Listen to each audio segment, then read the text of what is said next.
परमेश्वर का धन्यवाद एक बार फिर से आज के दिन के सुंदर समय के लिए, और विशेष करके मैं पास्टर संजय का, उनके परिवार का और इस कलीसिया के लोगों का धन्यवाद देता हूँ कि आपने ये अवसर दिया कि हम आकर सेवा कर पाए। उनके मुंह में हमेशा पास्टर विल्सन का नाम इसलिए रहता है क्योंकि मेरे छोटे भाई के साथ उन्होंने ट्रेनिंग की, तो मैं उसका बड़ा भाई, तो इसलिए हमेशा उन्हीं का नाम उनके पास रहता है। पिछले कई सालों से मैं उनको जानता हूँ। प्रभु के दास के लिए, उनकी सेवा के लिए मैं परमेश्वर को धन्यवाद देता हूँ। प्रभु सच में महान है और हमारी सोच और समझ से बढ़कर काम करने वाला परमेश्वर है। कितने लोग खुश हैं कि आज की सुबह प्रभु के भवन में हैं? यदि आप खुश हैं तो जोर से ताली बजा के प्रभु को धन्यवाद दें।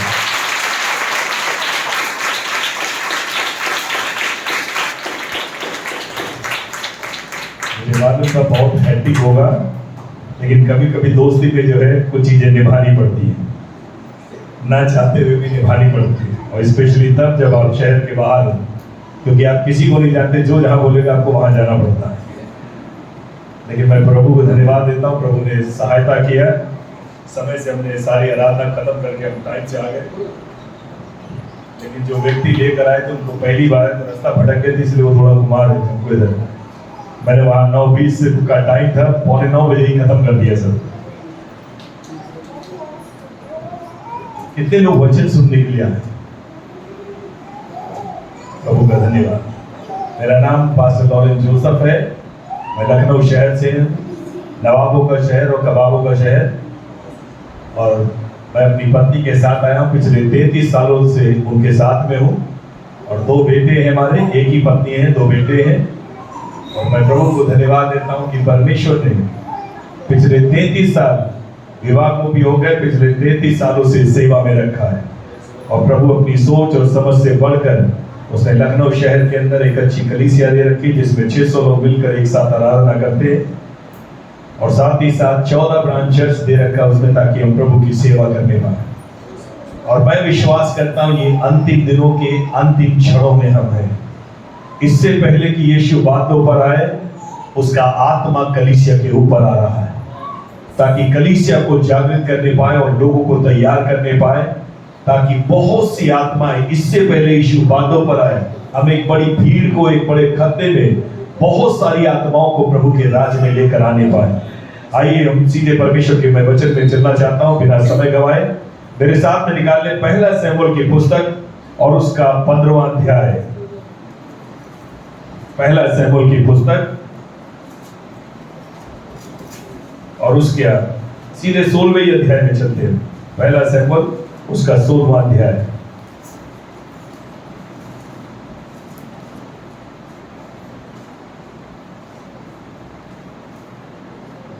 और कोई भी दिन 14 पद से लेकर 23 पद को पढ़ दे।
और जब जब परमेश्वर की बहुत सेवा का आत्मा साउंड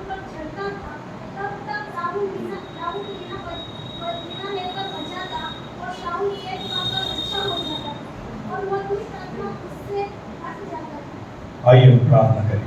महान परमेश्वर, मैं यीशु के नाम में आपको धन्यवाद देता हूँ आज के दिन के लिए, सुंदर समय के लिए। प्रभु, आज का दिन तूने बनाया ताकि तेरे बच्चे इसमें मग्न और आनंदित होने पाए। प्रेमी परमेश्वर, मेरी प्रार्थना प्रभु, लोग तेरे हैं, वचन तेरा है, समय तेरा है, दास तेरा है। प्रभु, मेरी प्रार्थना आज के दिन प्रभु किसी भी मांस और लहू की नहीं, आप पवित्र परमेश्वर की इच्छा हमारी जिंदगियों में पूरी होने पाए और आपका नाम महिमा पाए। आज के दिन अपने वचन के द्वारा पवित्र आत्मा एक एक के हृदयों से बातें कर और प्रभु अपने नाम को ऊंचे पर उठा। सारी महिमा और आदर तुझे देना चाहता हूँ। विनती को सुन यीशु के नाम में, आमीन।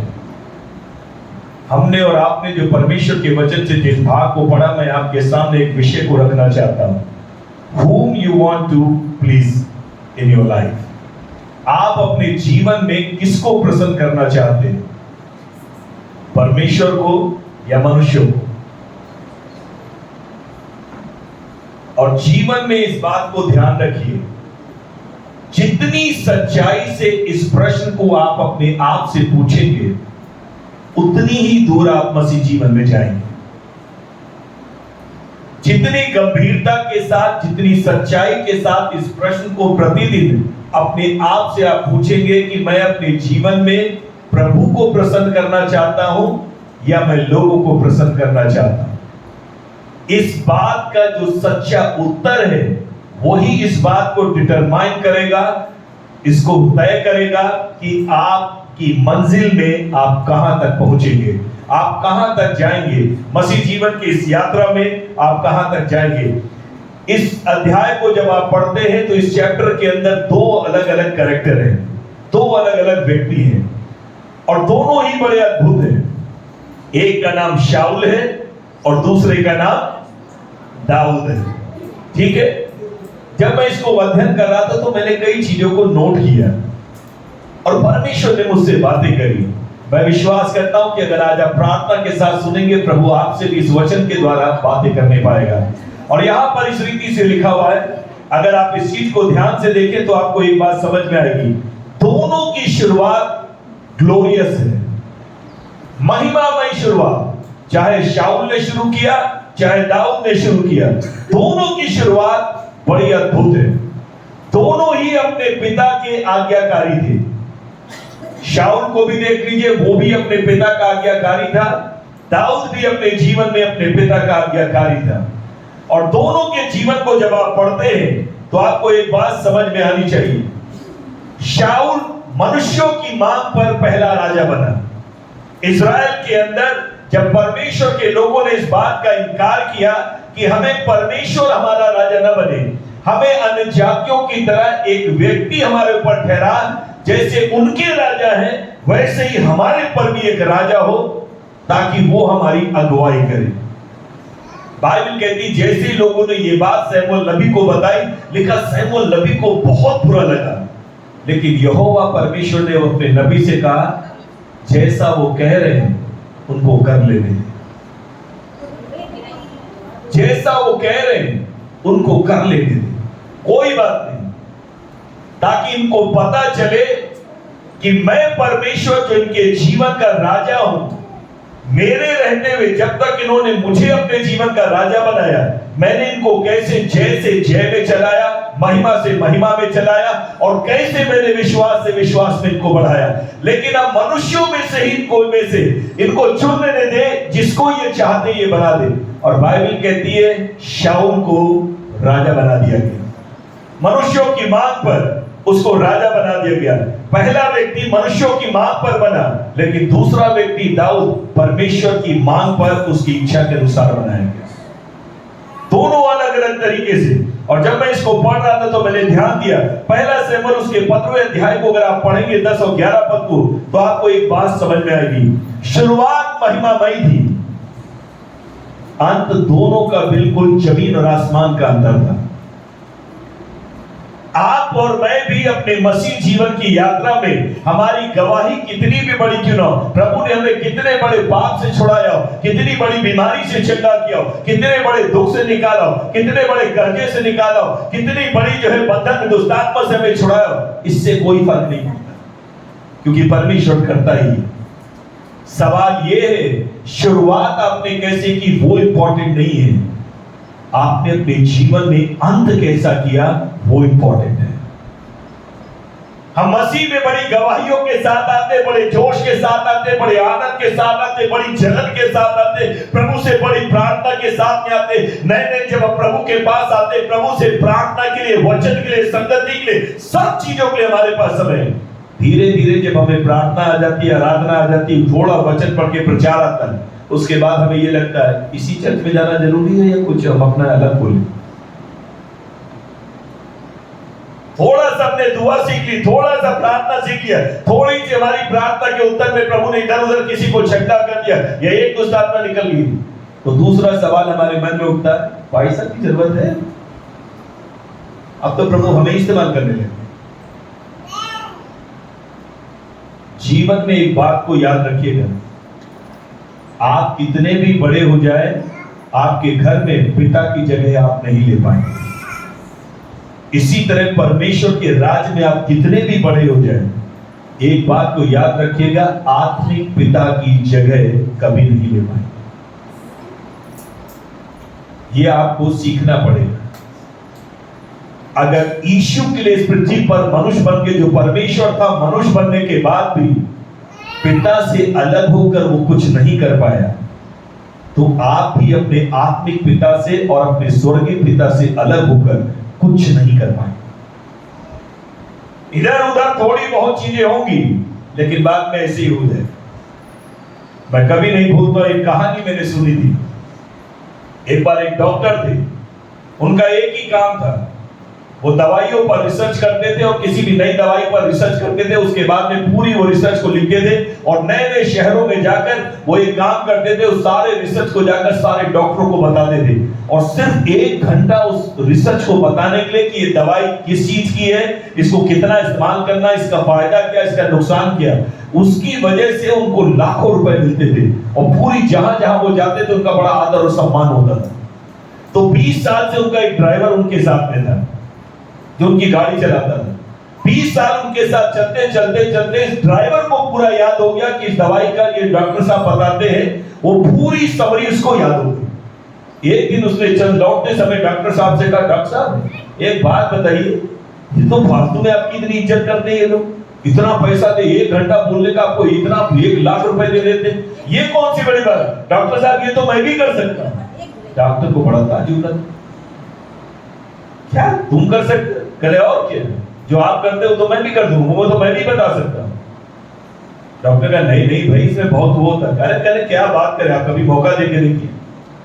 तो कई लोगों को उनकी शक्ल नहीं मानते, उन्होंने कहा ठीक है, काम करो, अगली बार जब हम किसी कॉन्फ्रेंस में जाएंगे किसी नए शहर में, मैं ड्राइवर बन जाऊंगा, तुम डॉक्टर बन जाना। कहा ठीक, करके देख लीजिए। दूसरे शहर का न्योता आया, डॉक्टर साहब गए, डॉक्टर साहब ड्राइवर हो गए, ड्राइवर डॉक्टर बन गया, उनकी तरह ड्रेस पहनी, सब कुछ पहना, सीट पे जाके, क्योंकि 20 साल से देख रहे जैसे डॉक्टर बैठता था अपनी फाइल लेके वैसे ही बैठे थे और सारे लोग बड़े ताली बजाने लगे। फिर वो कहने लगे आज हमारे लिए सौभाग्य, हमारे बीच में इतने बड़े डॉक्टर आए जो इन्होंने इस दवाई का रिसर्च किया और आज वो हमें सब कुछ बताएंगे और करके, और उनका हार पहनाएंगे सब। वो बिल्कुल डॉक्टर, क्योंकि 20 साल से देख रहे थे डॉक्टर की, सबको देखने के बाद okay okay yes yes yes yes, सबकी तरह वैसे ही कर दिया। डॉक्टर भी पीछे, वो क्यों भीड़ में पीछे बैठे थे, वो देखते देखते ताज्जुब हो गए, यार ये तो बिल्कुल सही बात है। और थोड़ी देर के बाद में उसने कहा अब हमारे बीच में आकर डॉक्टर साहब अपनी स्पीच को देंगे और बताएंगे इस दवाई का क्या फायदा, क्या नुकसान, सब कुछ वो बताएंगे। ये बंदा खड़ा हुआ, जैसे डॉक्टर बताता था बिना एक गलती के सब कुछ बता दिया। डॉक्टर ने तो सर पकड़ लिया, बाप रे बाप कैसे बताया इसने। और उसके बाद में जो सभा का संचालन कर रहे थे वो आए, आगे स्टेज पर आओ, कहने लगे देखिए क्या सौभाग्य की बात है, इतने अद्भुत डॉक्टर हमारे बीच में, और ऐसा मौका बार बार नहीं मिलता है। जितने डॉक्टर बैठे, आप एक काम करिए, अब इससे संबंधित कोई भी प्रश्न हो आप डॉक्टर साहब से पूछिए, कभी भी कुछ परेशान नहीं हो। खड़ा कहले बिल्कुल बिल्कुल पूछिए। एक डॉक्टर खड़ा हुआ, कहने लगा डॉक्टर साहब ये बताइए इस दवाई को अगर कितनी मात्रा में लेंगे, क्या करेंगे तब ये जो सही रहेगी और गलत। अब ये फंस गए। तो बहुत समझदार था, उसने कहा ये बता तुमको डॉक्टर बनाया किसने? इतना छोटा सा प्रश्न तुमको नहीं मालूम है? किसने तुमको डिग्री दी? इतने से प्रश्न का तुम्हें उत्तर नहीं मालूम है? मैं तुम्हें बताता हूं, मुझे उत्तर देने की जरूरत ही नहीं, मेरा ड्राइवर पीछे बैठा, ड्राइवर बता इसका उत्तर क्या।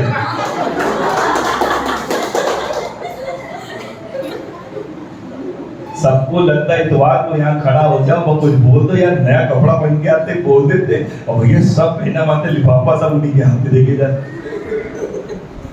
ये सिक्के का एक पहलू है, लेकिन उसी सिक्के का दूसरा पहलू है।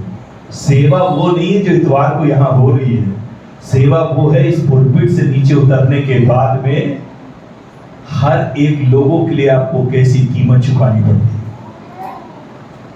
ठीक है, आप भी दुआ पादरी की तरह कर सकते हो, प्रचार पादरी कर सकते हो। आजकल तो यूट्यूब कईयों को उसने पादरी बना दिया, जो पादरी ट्रेनिंग में नहीं गए वो भी पादरी बन गए। यूट्यूब ने सिखा दिया कैसे प्रचार करो, कैसे दुष्ट आत्मा निकालो, और आते तो भविष्यवाणी करने लग गए, है ना। पंजाब जिंदाबाद, बढ़िया से सिखा दिया उसने। हर एक को लगता मैं वही हूँ, और सबको लगता कि मुझे भी बड़ी भीड़ में रहना और बड़ी भीड़ में प्रचार करके ही मुझे काम करना। लेकिन मैं आपको एक बात बताना चाहता हूँ, नकल आप किसी की भी कर सकते हैं, लेकिन अभिषेक कहीं से नहीं लाना। ये सेवकाई नकल से नहीं चलती है, अभिषेक की वजह से चलती है।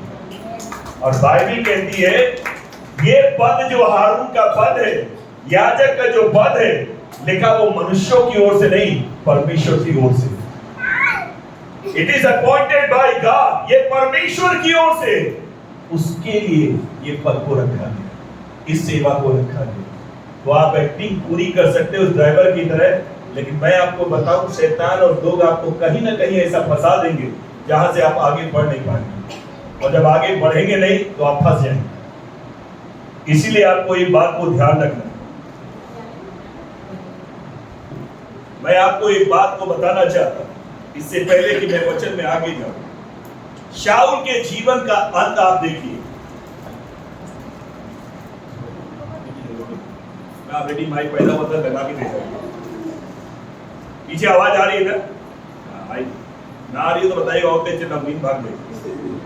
ठीक है, मेरे बाइबल कॉलेज में लोग कहते थे, मेरा नाम ही रखा था लाउड स्पीकर, बिना उसके जो है चिल्लाता है। तो सबसे बड़ी बात जो मैं आपको बताने की कोशिश कर रहा हूं वो ये, पहला व्यक्ति मनुष्यों की मांग पर बना। आज भी कई बार क्योंकि आपकी एक प्रार्थना सुन ली गई, या एक प्रार्थना के उत्तर में प्रभु ने चंगा कर दिया, दुष्ट आत्मा निकल गया, किसी ने आपको बुला लिया, आइए हमारे चर्च में आकर, हमारे घर में कॉलेज मीटिंग में आके प्रचार कर दो, और लोगों ने आपसे कहा आप तो पादरी साहब की तरह करते, उससे अच्छा करते, तो आपके मन में ये ना आ जाए अब मुझे यही करना।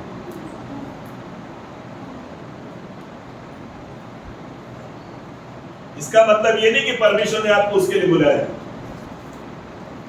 सेवकाई बुलाहट की वजह से, अभिषेक की वजह से, परमेश्वर के साथ रिश्ते की वजह से, ये केवल दुष्ट आत्मा निकलने से और बीमार चंगे होने से नहीं, वो तो बच्चा भी दुआ करेगा तब भी वो होगा। और आधे लोग किस धोखे में रह जाते हैं, मेरी प्रार्थना से भी बीमार चंगे होने लगे, मेरी प्रार्थना से भी दुष्ट आत्मा। इसका मतलब नहीं कि आपका जीवन सही है। मैं आपको उदाहरण बताता हूं।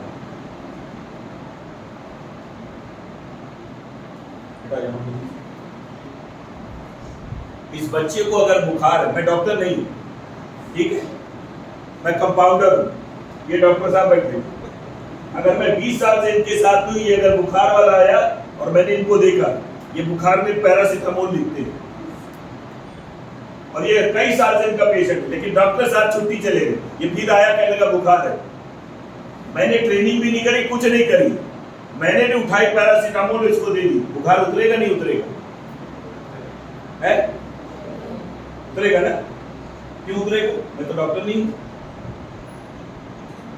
बुखार फिर कैसे उतरा?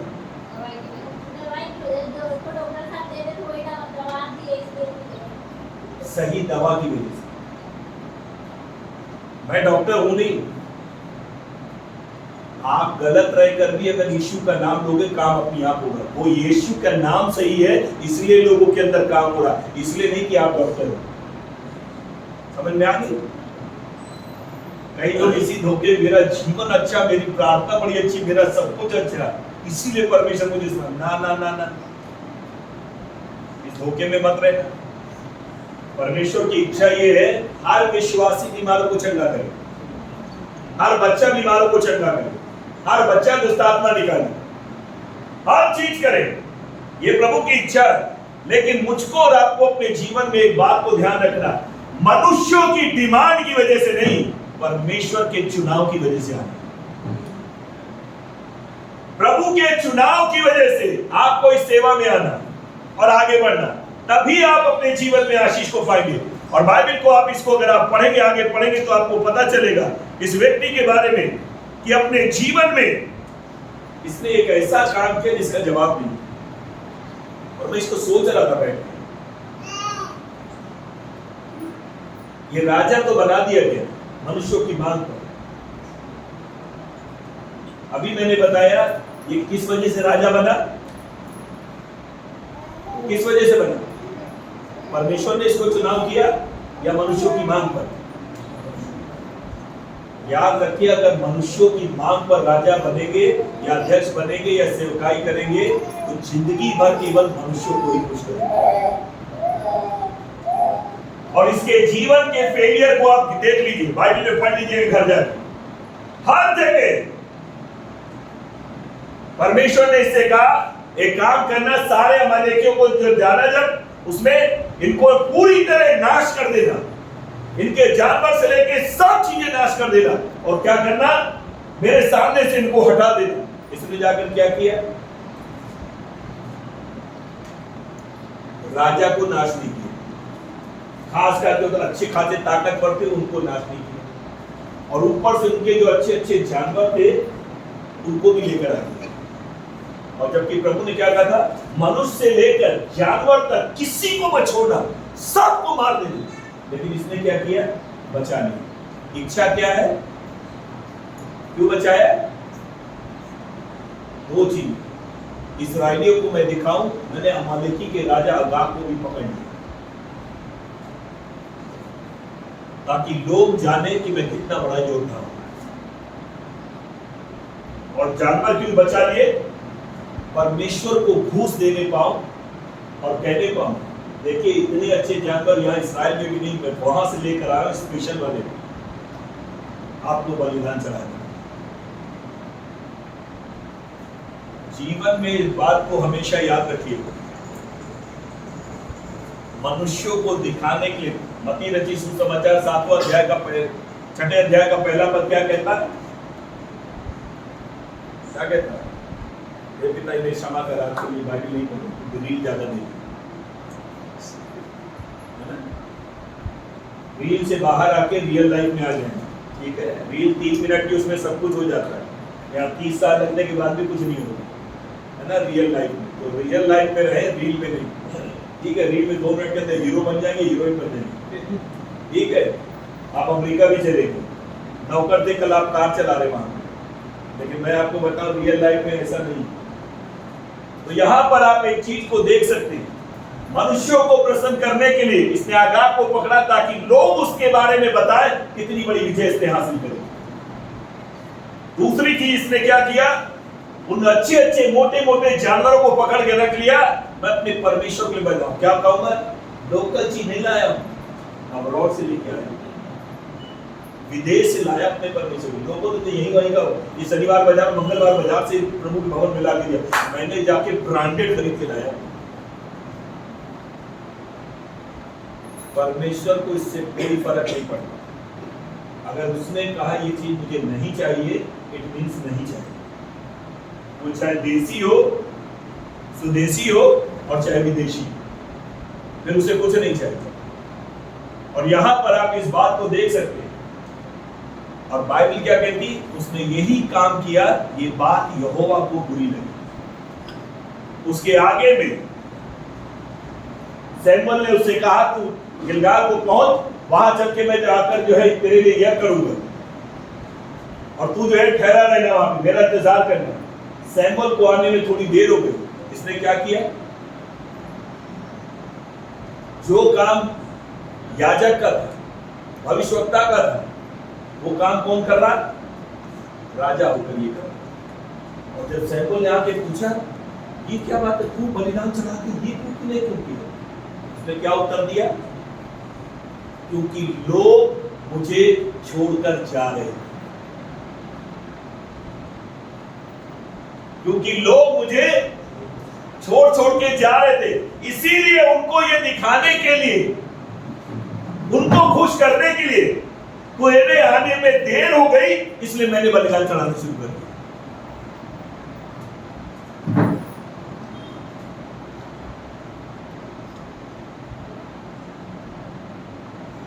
किसको प्रसन्न किया? किसकी मांग पर आया था? मनुष्यों की। इसलिए प्रसन्न किसको किया? आप देख रहे हैं। उसी के बाद में लिखा है, परमेश्वर ने शमूएल से कहा, मैंने इसको राजा होकर मैं पछता रहा। आखिरी बात का, मैं राजा होकर इसको पछता रहा और मुझे मेरे मन के अनुसार का एक व्यक्ति मिल गया। अब मैंने इसको इसके राज की गद्दी से मैं उतार दूंगा। आप उसके 12वें अध्याय को ध्यान से पढ़िए तो आपको समझ में आएगा।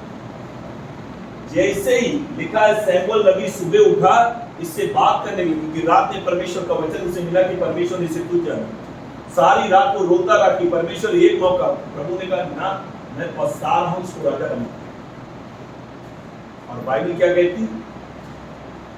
असफल होने के बाद में भी, आपको पता बाइबल क्या कहती है? क्या करने के लिखा, वो गिलगाल उठकर, सुबह उठकर चला गया गिलगाल में और अपना स्मारक बना। He preparing his monument. उसने अपना स्मारक बनाना, मूर्ति बना दी अपनी, मायावती की तरह। हमारे लखनऊ में काशीराम की मूर्ति लगाई उसने। जब बड़ा पार्क बनाया तो उसने कहा, खाली काशीराम जी की लगी, वो तो ठीक है, मेरे गुरु थे, मैं भी तो उनका फॉलोअर हूं, अपनी भी बनाया। उसी के बाद उनका राज चला गया, उसी के बाद से वो चली गई, पलट के आई नहीं कर। जीते जी अपने आप को मूर्त बना दिया। यहां पर एक चीज को देखिए, इसने शमूएल से बार बार कहा, ये काम कर, कम से कम लोगों के बीच में मेरे लिए एक बार तुझे फिर से अभिषेक करके रख। उसने कहा, सॉरी, प्रभु ने ही तुझे जिसने ठहराया था कुछ ना। तो पूरी लाइफ क्या करा इसने? मनुष्यों को खुश। परिणाम क्या हुआ? सुनकर ताज्जुब करेंगे। जिस व्यक्ति के ऊपर परमेश्वर का आत्मा आता था, वो दुष्ट आत्माओं से पूछते थे, तेरा भविष्य क्या?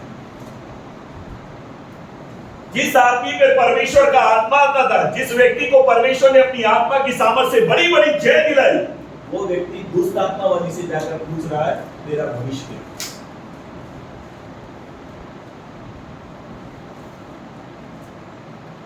जिस व्यक्ति ने अपने यहां से मूर्ति पूजा हटाई, वो खुद तंत्र मंत्र करने वालों के पास में गया। आप देख रहे हैं, केवल किस लिए? मनुष्यों में कोई मुझे तुच्छ न जाने।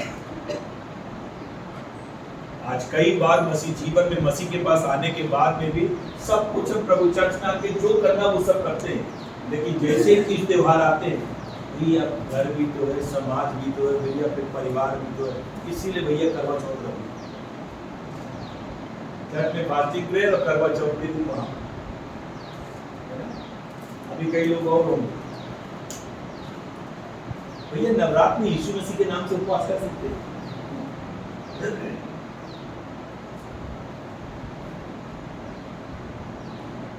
काहे नवरात्र में ही रखो, बाद में रख लो, पहले रख लो, उसी में क्यों रख लो? इसलिए किसी को बुरा न लगे। इसलिए मैंने कहा था, अपने जीवन में जितनी गंभीरता से ये सवाल पूछेंगे कि मैं अपने जीवन में किसको खुश करना चाहता हूं, किसका ज्यादा आदर करना चाहता हूं, वही तय करेगा आप कहां तक जाओगे, और वही तय करेगा आपका अंत क्या होगा। वही तय करेगा आपका अंत क्या होगा। और उसी के बाद में अगर आप पढ़ेंगे तो आपको ताज्जुब होगा, एक पद के अंदर राजा दाऊद के बारे में जब पढ़े तो आपको समझ में आएगा इस व्यक्ति के जीवन में क्या। इसी 16 अध्याय का केवल 18 पद, एक पद पढ़ दीजिए, देखिए क्या लिखा। पहला शमूएल 16:18। तब एक जवान ने उत्तर देकर कहा, सुन,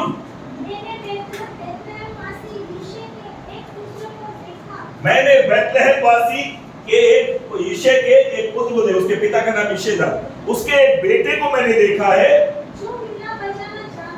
जो वीणा बजाना जानता है। हाँ, और वो साथ ही साथ खाली वर्शिप लीडर नहीं है, he was a mighty warrior also, वो महान योद्धा भी है। हाँ, इतना ही नहीं है, वो बात करने में भी बहुत निपुण है और ऊपर से सबसे सुंदर भी है, हैंडसम है। और यहोवा उसके साथ में रहता है। आपको पता है, एक पद के अंदर 5 क्वालिटी दे रखे। कितनी क्वालिटी, कितने गुण दे रखे इस व्यक्ति के बारे में जो परमेश्वर की इच्छा के अनुसार जिसको प्रभु ने चुना? 5 क्वालिटी। क्या 5 क्वालिटी लिखा? सबसे पहले लिखा है वो स्किलफुल था, निपुण था बजाने में, काम चलाओ बजाने में नहीं। जैसे आजकल के एक कॉर्ड सीख लिया, भैया यूट्यूब पे गाना डाल दे।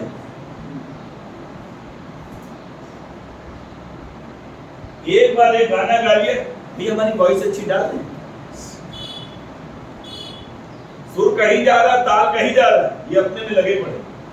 मेरे यहाँ एक बहन है, वो एक्चुअली मेरे यहाँ नहीं, किसी और तरह से वो आई है, खड़े होकर दवाई दे लगी, पास्टर जी प्रभु ने मुझे बहुत ब्लेस किया है। और इतनी सी, मैंने कहा क्या है ब्लेस किया? मैं मल्टीपल सॉन्ग गा सकती हूँ। मैंने कहा तो मेरा यूट्यूब चैनल भी है। मैंने कहा मेरा आपको इसका मतलब 32 साल से सेवा में होकर 33 साल से हमारा नहीं बना, हम नहीं बना पाया, तक इसने बना लिया।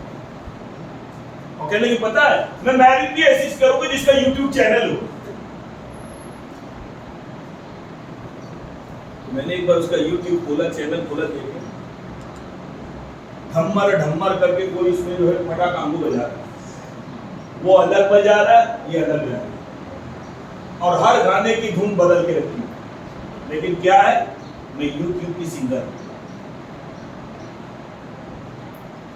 कई बार मुझे भी ऐसे लगता है, ये जैसे ट्यूब बेबी होता है ना, ये वैसे ही सिंगर भी है। ये बने नहीं थे, इनको बनाया गया। लोगों के प्रेशर ने इनको क्या किया, बना दिया। तुम गा लो, तुम बजा लो, एक ही कॉर्ड में कोई बात नहीं, बजा लो, सब कॉर्ड, सब में वही कॉर्ड चल रहा है। गाना ई माइनर और सी हो कोई मतलब नहीं, उनका एक ही चल रहा है। अरे दिखाना बज रहा है ना। मेरा एक सिंपल सा सवाल है, जिसके बारे में पहली क्वालिटी क्या लिखा है? He was a skillful, वो निपुण बजाने वाला था। और आपको पता कब बजा रहा था वो, कहाँ बजा रहा था पता है? कितने लोग चाहते हैं परमेश्वर में पब्लिक में बजाऊं, प्रभु मेरे बजाने के द्वारा प्रभु को महिमा मिले। पता किसके लिए? जो लोग पहले अकेले में बजाते हैं प्रभु के सामने, जो अकेले में बैठ के गाने की प्रैक्टिस करते हैं, जो अकेले में बैठकर प्रभु के सामने उपवास और प्रार्थना में प्रभु से भीख मांगते, जो उसकी उपस्थिति में बैठकर अभिषेक को मांगते, चाहे प्रचार के लिए, चाहे गीत के लिए, चाहे आराधना के लिए, चाहे गाने के लिए, चाहे बजाने के लिए। एकांत में जब कोई देख नहीं रहा, तब वो जंगल में बैठ के, आपको पता हो किसको सुना रहा था? उसकी ऑडियंस कौन थी पता है? भेड़, बकरी, गधा, ऊंट। एक ने भी ताली नहीं बजाई, एक ने भी कमेंट नहीं किया, एक ने भी लाइक नहीं किया। वो कुछ बजाता होगा वहां से पैसा गधा चिल्लाता होगा, ये उसकी ऑडियंस थी। और आपको जान के ताज्जुब होगा, जिस समय में वो अकेले में परमेश्वर के लिए बजा रहा था, बाइबल कहती एक व्यक्ति उसको देख रहा था। अगर आप गुप्त में परमेश्वर के लिए कुछ भी करने वाले हो, कई बार कोई आपको देखे ना देखे, बट इसको ध्यान रखिए, राइट टाइम पे परमेश्वर ने किसी को रखा है जो आपको ऑब्जर्व करे। उस समय में जबकि कोई नहीं देख रहा, खाली परमेश्वर नहीं देख रहा, परमेश्वर विटनेस के लिए किसी मनुष्य को भी रखता है। हमने इसको अकेले में प्रार्थना करके देखा। हमने अकेले में इसको उपवास करते देखा, हमने इसको अकेले में आंसू बहाते देखा, हमने इसको बाइबल अध्ययन करते हुए देखा, हमने इसको प्रभु के सामने घुटनों पर आकर जो रोते हुए देखा, हमने इसको आत्माओं के लिए अभिषेक को मांगते हुए देखा।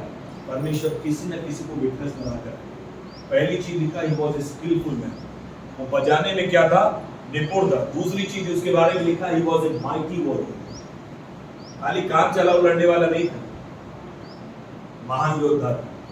आपको पता महान योद्धा कौन बनते हैं? जो महान आराधक होते हैं। यदि आप अपने जीवन में आराधना करने में, परमेश्वर को महान दिखाने में, आप सच में अगर आराधक हो अच्छे, और वो भी पूरी निपुणता के साथ में प्रभु की आराधना करने वाले, परमेश्वर आराधकों को ही सामर्थी योद्धा बना। कितनों को पता दाऊद कितने बार दिन में प्रार्थना करता था? कितने बार करता था दिन में प्रार्थना? एक दिन में कई बार करता था?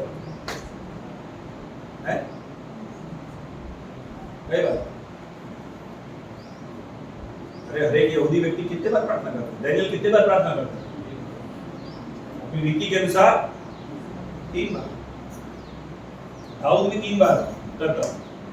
कितने लोगों ने भजन संहिता पढ़ा? ये परमेश्वर भोर को, दोपहर को और सांझ को मेरी वाणी तुझे सुनाई देगी।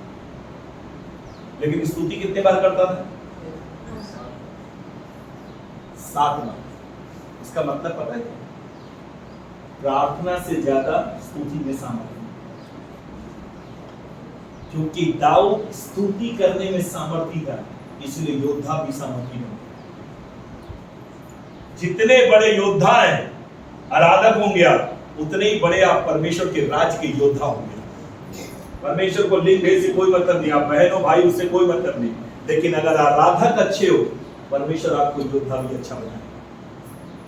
इतना ही नहीं, तीसरी चीज उसके बारे में एक और चीज लिखा, वो बातचीत करने में बड़ी बुद्धिमानी से, प्रूडेंट था।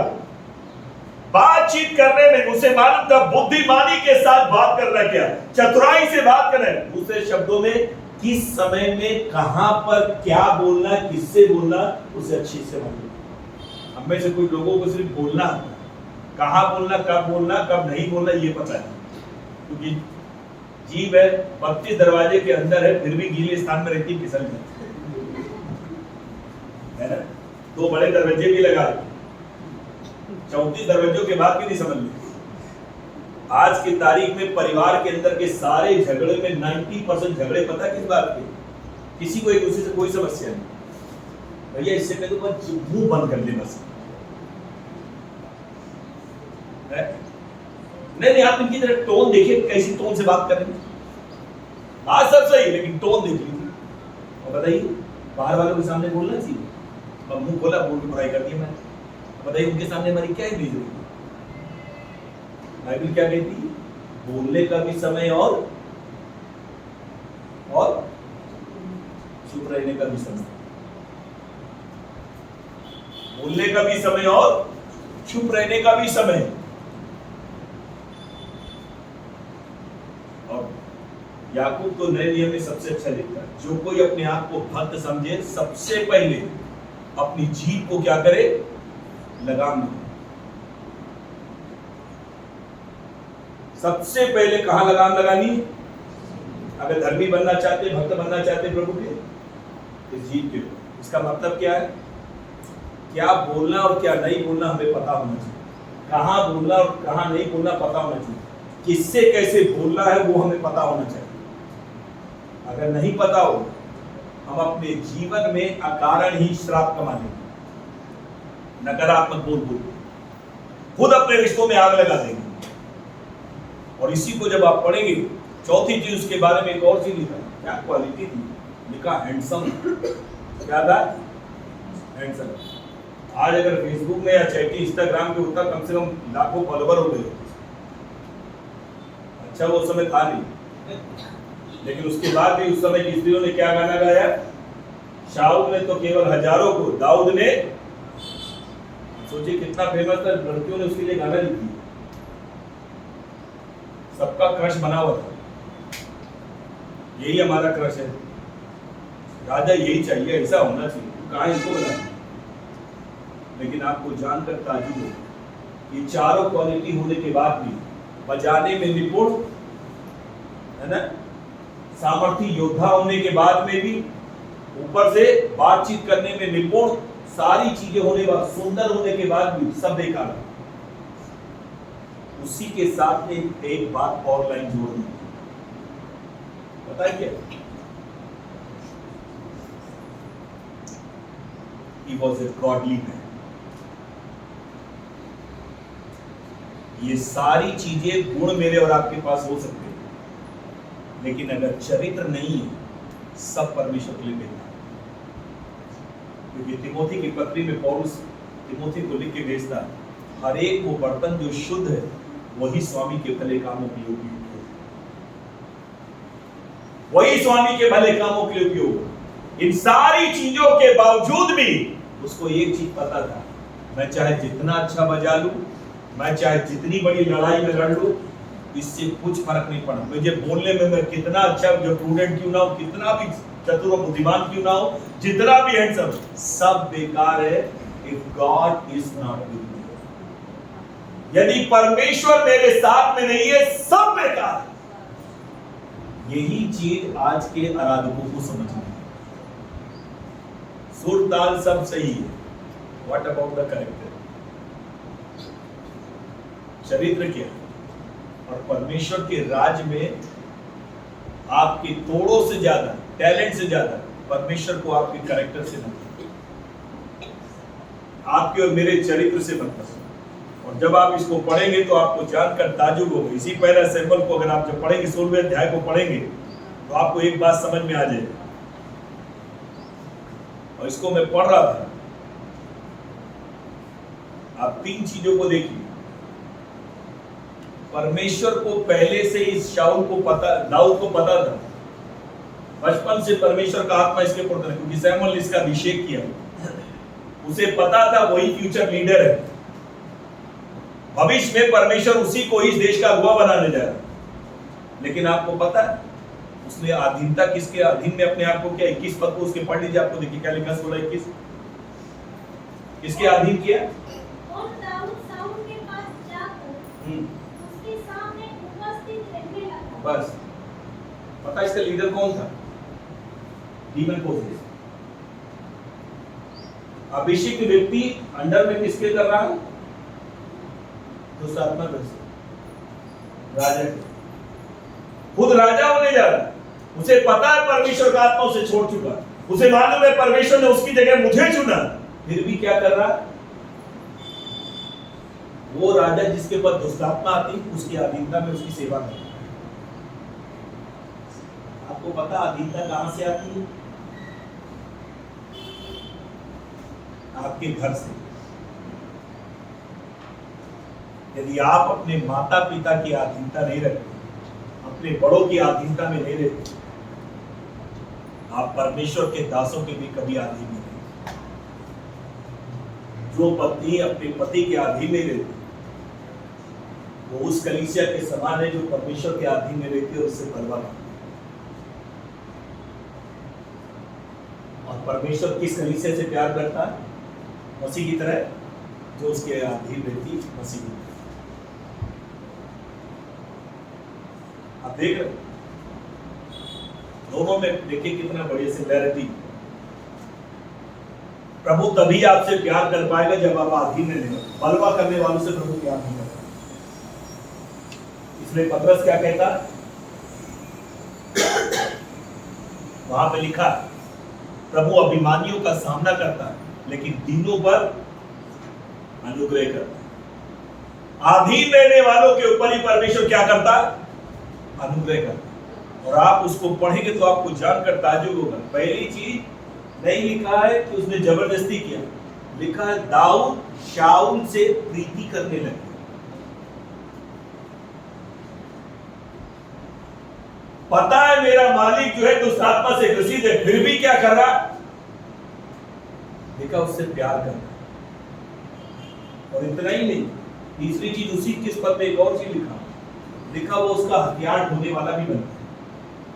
अगर राजा साहब जहां आप जाओगे आपका हथियार मैं लेके चलूंगा। दाऊद अपने अगुआ जो दुष्ट आत्मा से ग्रसित, जिसे आत्मा छोड़ चुका है, प्रभु छोड़ चुका है, तुझ जा चुका है, सब कुछ उसके बाद में भी अपने अगुवे के अधीन। मुझे समझ में नहीं आता लोग पास्टर के अधीन क्यों नहीं रह पाते। वो कौन सा दुष्ट आत्मा ग्रसित? वो तो कम से कम परमेश्वर का आत्मा पाए, कम से कम आपको सही शिक्षा दे रहा, प्रभु के रास्तों पर आपको चला रहा, प्रभु में आपको बढ़ा रहा, तो आप क्यों नहीं उसके अधीनता क्यों नहीं दिखा पा? और उसके बाद उम्मीद क्या करते हैं? प्रभु में इस्तेमाल नहीं कर रहा। प्रभु को पता आप क्या करोगे। इस दाऊद के जीवन में आप एक बात को देख सकते हैं, शुरुआत से ही उसने किसी मनुष्य को नहीं, परमेश्वर को पसंद किया, अपना एजेंडा बना दिया। मैं जो कुछ करूंगा वो करूंगा जो परमेश्वर को पसंद है। वही राजा शाऊल जिसका इसने जीवन बचाया, वही राजा शाऊल जब दुष्ट आत्मा उस पर आती थी, इसने वीणा बजा के उसको आजाद कराया। उसी शाऊल ने 22 बार जानलेवा इस पर हमला किया। आज की तारीख में होता 307 के जो है 22 मुकदमे होते शाऊल के ऊपर। उसके बाद में भी वो क्या कह रहा है? वो उसका काम है, क्योंकि दुष्ट आत्मा उसके ऊपर, उसका काम ही नाश करना, घात करना, चोरी करना, नाश करना और घात करना। मेरे ऊपर परमेश्वर का आत्मा, इसलिए मैं उसको माफ करता। दूसरे शब्दों उसने क्या कहा? मैं इसकी तरह बन ही नहीं सकता। यदि आपके अंदर प्रभु का आत्मा है तो आप वो नहीं कर सकते जो लोग आपके विरुद्ध नहीं करते, आप भी वही करो। फिर हमें और उनमें फर्क क्या रहेगा? कलीसिया भी वही करने लगे जो बाहर के लोग संसार के कर रहे, तो फिर हमें और उनमें फर्क क्या रहेगा? इसने अपने जीवन में एक निर्णय बना, ऊपर से क्या कहा? पूरी जिंदगी परमेश्वर ने उसके हाथ में भी कर दिया, मार दे इसको, तब भी नहीं मारा। करना मैं उसके अभिषेक के ऊपर हाथ ही नहीं मारा। और आखिरी में क्या हुआ? शाऊल को खुद कहना पड़ा, मुझसे ज्यादा धर्मी तू है। और बाइबल कहती, आपको पता है क्यों परमेश्वर ने इसको शाऊल क्या रखा? क्योंकि धीरे धीरे परमेश्वर उसको ट्रेनिंग दे रहा है। अगला राजा जब तुझे होना है, उसको क्या क्या करना है, राज महल में क्या क्या होता है, उसकी training eventually he will become the king of the nation. थोड़े समय के बाद वो खुद वही राजा बन गया। आपको पता, कई बार परमेश्वर आपको गलत लोगों की अधीनता में क्यों रखता है? आपके कैरेक्टर को संभालने, आपके अंदर राजा का स्वरूप बनाने, आपके अंदर उस मसीह का स्वरूप बनाने के लिए, मसीह का स्वभाव बनाने के लिए, मसीह का मन बनाने के लिए, मसीह में नई सृष्टि बनाने के लिए। इसीलिए परमेश्वर आपको क्या करता है? ट्रायल में भेजता है। कई बार जो लोग अन्यायी हैं, वो लोग जो बुरे हैं, कई लोग जो नशे में, उनको आपके ऊपर रखो, इसलिए नहीं कि आप उनको कोसे गाली दे और शिकायत करें उनकी, इसलिए कि आपके अंदर पवित्र आत्मा के फल बढ़ने पाए। और यहाँ पर आप एक चीज को देख सकते हैं, ये असफल होने के बाद भी अपना स्मारक बना रहा है। इसको अपने नाम की चिंता बहुत है। जो मनुष्यों को प्रसन्न करने वाले होते हैं, वो हमेशा जो करेंगे वो अपने नाम के लिए करेंगे, मेरे नाम की वजह से ये हुआ। लेकिन दाऊद को आप देखिए, सफल होने के बाद उसने क्या किया? परमेश्वर का मंदिर बनाया। ये अपनी चीज नाम को बना रहा, वो परमेश्वर के नाम को बना। ये फर्क है मनुष्यों को प्रसन्न करने वाले और परमेश्वर को प्रसन्न करने वाले। मेरा आपसे एक सवाल है, आप प्रभु के राज को बना रहे हैं या अपने आप को बना रहे हैं? आप अपने नाम को ज्यादा ऊंचा कर रहे हैं या अपने जीवन से यीशु के नाम को ऊंचा कर रहे हैं? आपके परिवार में यीशु ऊपर हो रहा है या आप ऊपर हो रहे हैं? आपकी नौकरी में, आपके बिजनेस में, जहां भी प्रभु ने रखा, कौन ऊंचा हो रहा है? आपका नाम लोग ज्यादा जान रहे हैं, यीशु का नाम आपके द्वारा ज्यादा जान रहे? और याद रखिएगा, प्रभु ने आपको इसलिए बुलाया है कि आप उसको प्रसन्न करें। पौलुस भी अपने उस वचन में कहता है, पत्री में, यदि मैं मनुष्यों को प्रसन्न करने वाला होता, मैं परमेश्वर का दास न होता। आज के दिन मेरी एक ही प्रार्थना, जितने आप यहां बैठे, परमेश्वर आपकी सहायता करे कि आप मनुष्यों की मांग और डिमांड पर नहीं, परमेश्वर के चुनाव पर आश्रित हो।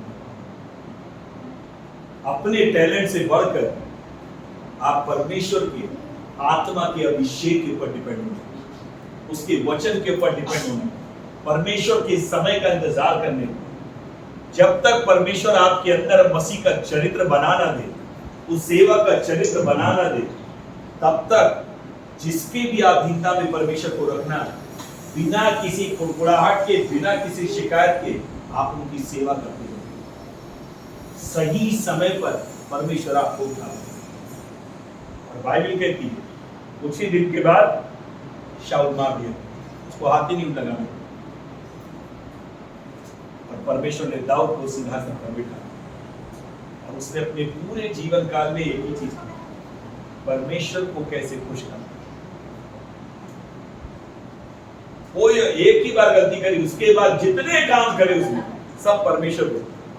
आपका और मेरा एक ही उद्देश्य है, मसीह यीशु, कैसे अपने जीवन से परमेश्वर को प्रसन्न करें। और प्रभु किन बातों से प्रसन्न होता है? आत्मा सच्चाई से आराधना करने, बाड़े के बीच में खड़े होकर मध्यस्थता करने वाले, प्रार्थना करने वाले, उन लोगों से वो पांव जो शुभ संदेश को लेकर जाते हैं, सुहावने वो पांव जो शुभ संदेश को लेकर जाते हैं, आत्माओं को जीतने वाले लोगों से, दूसरों की जरूरतों पे तरस खाने वाले लोगों से, जो लोग पाप में, अंधकार में, उनको मसीह का प्यार दिखाने वाले लोगों को परमेश्वर को। मेरी प्रार्थना ये कि पवित्र आत्मा आपकी सहायता करे, आप में से हर एक को प्रभु तैयार करे कि आपके अंदर इस दाऊद के जैसा मन आ जाए। सारे गुण अच्छे होने के बाद भी आप परमेश्वर को प्रसन्न करने वाले लोग, प्रभु के सामने सही चरित्र रखने वाले व्यक्ति, आपकी काम से ज्यादा, सेवा से ज्यादा आपकी गवाही इंपॉर्टेंट है। मेरी प्रार्थना ये, शाऊल की तरह मनुष्यों को खुश करके ना बने जो अपने नाम का केवल स्मारक बना, लेकिन आप उस दाऊद की तरह एक काम करें, आपके द्वारा परमेश्वर का राज्य बने, प्रभु की कलीसिया बनने, नई ब्रांच बनने पाए, नया केयर सेल बनने पाए, नया प्रेयर सेल बनने पाए, नया हाउस चर्च बनने पाए, उसके लिए अपने जीवन को देंगे। मेरी प्रार्थना है कि परमेश्वर का आत्मा आपकी सहायता करे जब आप इस वचन के अनुसार करें। आइए 2 मिनट अपनी आंखों को बंद करेंगे और हम प्रार्थना करेंगे। महान परमेश्वर, मैं यीशु के नाम में आपको धन्यवाद दूं, जो कुछ तूने अपने दास को दिया, तेरे दास ने सच्चाई से तेरे वचन को तेरे लोगों तक पहुंचाया। मेरी एक ही प्रार्थना परमेश्वर, हम अपनी शुरुआत को देखकर खुश ना होने पाए, लेकिन प्रभु जी हम अपने अंत को देखने पाए, क्योंकि तेरा वचन कहता आरंभ से बढ़कर अंत है परमेश्वर। प्रभु मेरी प्रार्थना यीशु के नाम में, प्रभु इन दिनों में तू सहायता कर परमेश्वर, जबकि आपने प्रभु इस कलीसिया को सब प्रकार की प्रभु जी सुविधाओं से लैस किया परमेश्वर। प्रभु अच्छा भवन दे रखा, अच्छा सेवक दे रखा परमेश्वर, अच्छी जगह दे रखी, फ्रीडम दे रखी परमेश्वर। मेरी एक ही प्रार्थना प्रभु ये इस समय का प्रभु जी सदुपयोग करने पाए। प्रभु जी आपका वचन कहता प्रभु जैसे जैसे अंत के दिन निकट आते देखो तुम आपस में इकट्ठा होना बचो। प्रभु हम चाहते हैं केवल रविवार के मसीह ना होने पाए परमेश्वर, केवल इतवार को आकर चंगाई पाने, छुटकारा पाकर वापस लौटने वाले ना हो प्रभु, संसार के साथ रीति रिवाजों से समझौता करने वाले लोग नहीं प्रभु, मसीह यीशु में अलगाव का जीवन जीने पाए प्रभु। इनमें से हर एक की सहायता कर मसीह यीशु में अलगाव का जीवन जीने पाए प्रभु, तेरे लिए अलग तरीके का जीवन जीने के लिए मदद कर परमेश्वर। प्रभु जी इनके कार्य प्रभु जी तमाम अंधकार के कार्यों से अलग होने पाए प्रभु जी, ये ज्योति की मानिंद संतान की मानिंद अपने जीवन में कार्य करने पाए प्रभु, हर अंधकार की बातों से अलग होने पाए प्रभु। मेरी प्रार्थना यीशु के नाम में परमेश्वर इन दिनों में तू सहायता कर परमेश्वर, मदद कर परमेश्वर। प्रभु इनके जीवन का सबसे बड़ा गोल और लक्ष्य ये बन जाए, मुझे अपने जीवन में जो कुछ भी करना है, चाहे घर में, परिवार में, नौकरी में, बिजनेस में, स्कूल में, कॉलेज में, कलीसिया में, मैं जो कुछ करूंगा परमेश्वर की महिमा के लिए करूंगा और प्रभु तुझको प्रसन्न करने के लिए करूंगा। मनुष्य क्या कहता प्रभु मुझे उससे कोई फर्क नहीं पड़ता, आप मेरे विषय में क्या कहते हो क्या सोचते हो वो महत्वपूर्ण है। पवित्र आत्मा तू सहायता कर, मदद कर प्रभु। आज के दिन से ही अपने लोगों से बातें प्रभु, उस डॉक्टर की तरह प्रभु जी ड्राइवर की तरह नकल ना कर, लेकिन तेरे समय का और तेरे अभिषेक पर भरोसा रखने का। आपका वचन कहता परमेश्वर तुम्हें उचित समय पर बढ़ाने वाला है प्रभु जी। आपने जो इनके लिए उचित समय ठहराया, यीशु के नाम में एक एक को बढ़ा प्रभु। पूरी कलीसिया को अपने प्रेम की आत्मा में, एकता की आत्मा में, पवित्रता की आत्मा में, धार्मिकता की आत्मा में, सुसमाचार प्रचार की आत्मा में यीशु के नाम में अभिषेक कर और एक एक के जीवन को प्रभु अपने राज और अपनी महिमा के अद्भुत चिन्हों चमत्कारों के द्वारा प्रकट कर। इस कलीसिया का एक एक जन आत्माओं को जीतने वाला बन देता और आप परमेश्वर का नाम महिमा और आदर तुझे देता हूँ। विनती को सुन यीशु के नाम। परमेश्वर आपका बहुत